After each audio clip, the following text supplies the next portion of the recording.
Dan sama seperti manusia ditetapkan untuk mati hanya satu kali saja, dan sesudah itu dihakimi. Saudara, saya beri tema, kemanakah tujuan manusia ketika dia mati? Apakah sorga atau neraka? Pilihan itu ada sama kita. Apakah kita mau pilih sorga ataukah kita mau pilih neraka? Yang pasti Alkitab katakan, kalau mau masuk sorga harus taat melakukan firman Allah. Tapi kalau kita mau pilih neraka, bebas lakukan apa saja. Mau berjudi silakan, mau mencuri silakan, mau berdusta silakan, mau berzina silakan. Tidak ada hambatan. Makanya Tuhan kasih kita dua pilihan, sorga atau neraka.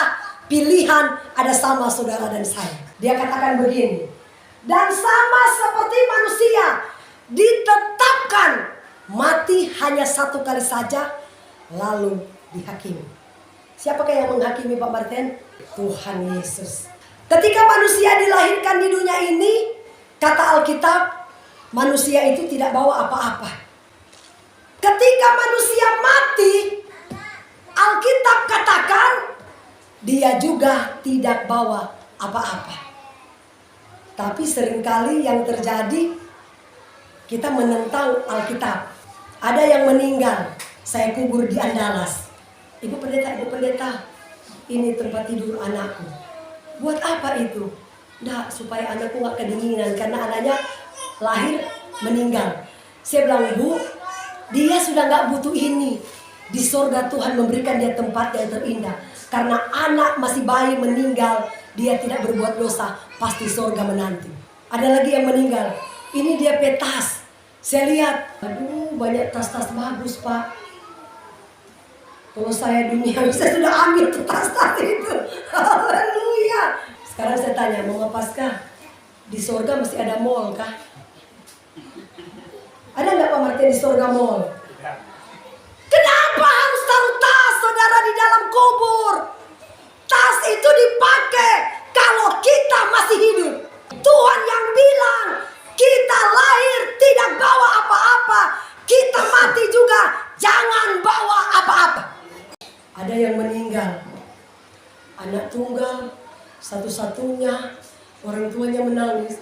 Aduh Ibu Pendeta, padahal dia sudah kusekolahkan baik-baik. Aduh saya tidak punya anak lagi. Tiba-tiba dia bilang gini, Ibu Pendeta ini taruh DP ijazah di peti. Kira-kira Mama Pasca di sorga ada lowongan kerja kan? Ada nggak lowongan pekerjaan di sorga? Neraka ada? Nggak ada saudara. Kalau sudah mati, semua yang kita punya di dunia ini tinggalkan. Jangan dibawa di kubur sana. Itu pasti dimakan semut-semut dan binatang-binatang jadi rusak. Lebih baik kita kasih ke orang lain yang masih membutuhkan. Sampai viral di Facebook. Gara-gara dia mau kasih rokok DP papa pepeti. Marahlah itu pendeta. Kalau kalian kasih rokok, saya tidak mau kuburin. Haleluya. Keluarga marah berontak sama pendeta. Gara-gara apa? Mau taruh katanya DP rokok di dalam peti, pendeta tidak mau. Karena itu saudara, pemikiran duniawi. Makanya kita kalau tidak tahu firman, kita lebih terfokus kepada hal-hal duniawi. 1 Timotius 6 ayat yang ke-7. Kalau kita lahir tidak bawa apa-apa, kita mati juga jangan taruh apa-apa dalam peti.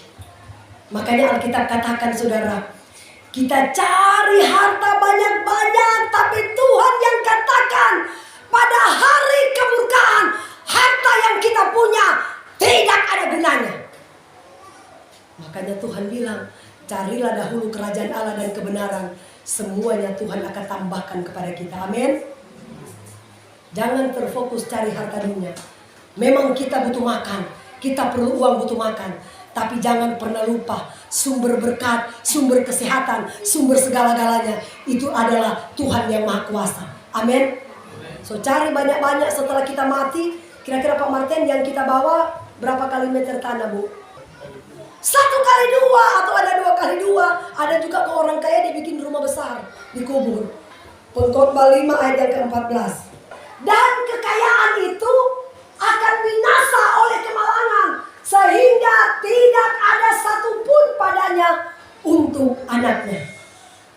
kita mewariskan harta yang banyak buat anak kita, tetap aja anak kita akan mati. Terus tinggalkan ke siapa lagi?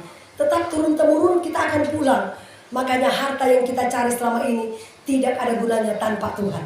Makanya harus cari Tuhan sungguh-sungguh. 1 Timotius 4 ayat yang ke-7.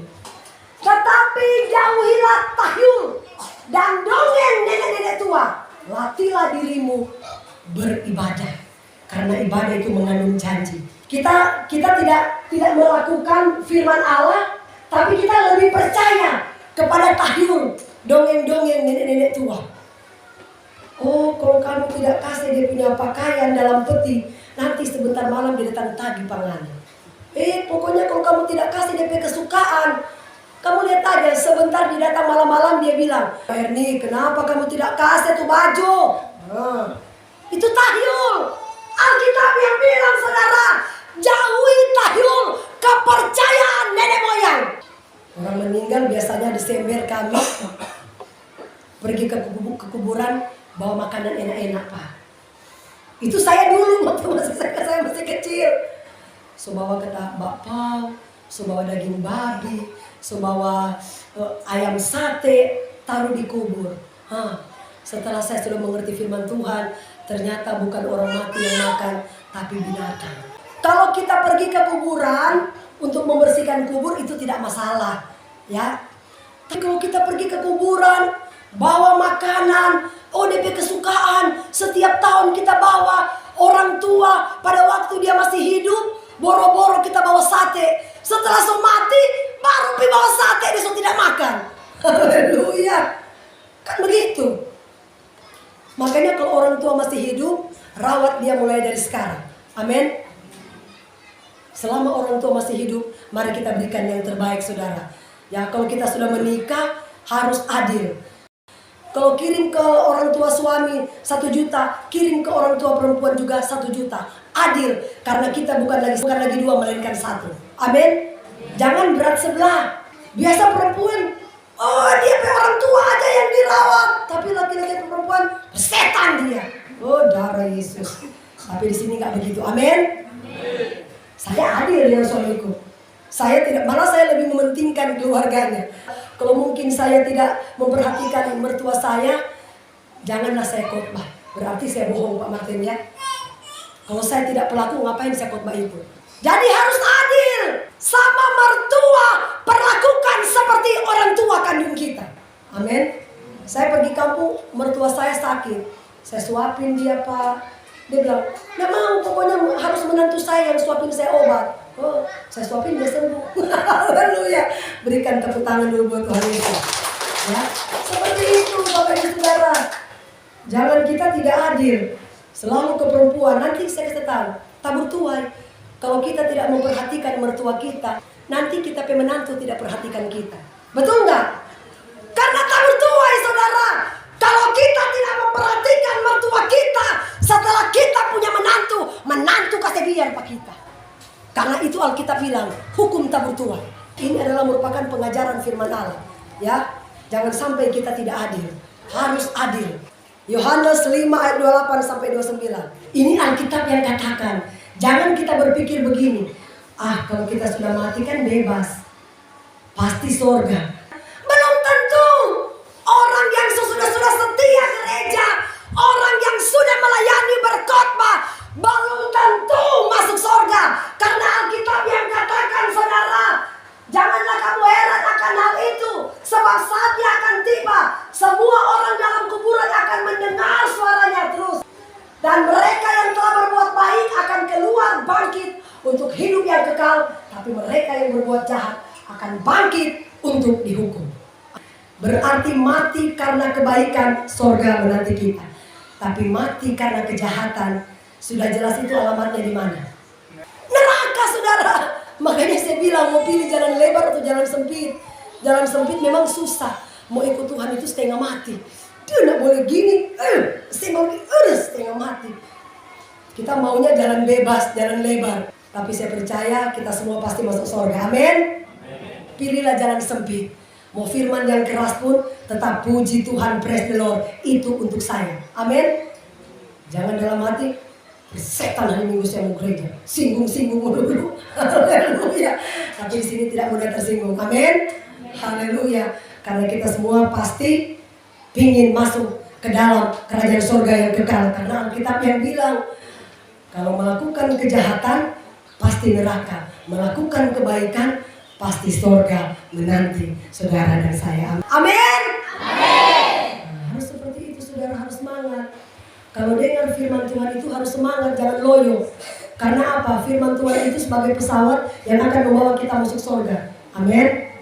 Haleluya. Mari saya undang